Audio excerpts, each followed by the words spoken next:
Okay, so number 4 says a graph shows the number of hours of daylight over the course of a year in Portland, Oregon. Use it to answer the questions. It says about how many hours of daylight could I expect on my birthday, July 8th. So let's say July 8th is about right there. Maybe we could say about 14 hours. About 14 hours, 15 hours. We're estimating here. Okay. About when does the daylight time get longer than 12 hours in the spring? So 12 hours is about right here.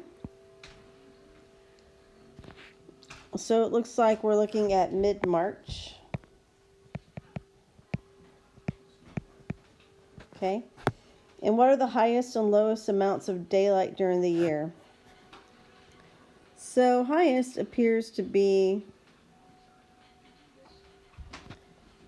don't you think it's about 15 hours for the highest? And the lowest looks like it's here. Let's say about 8.5 hours.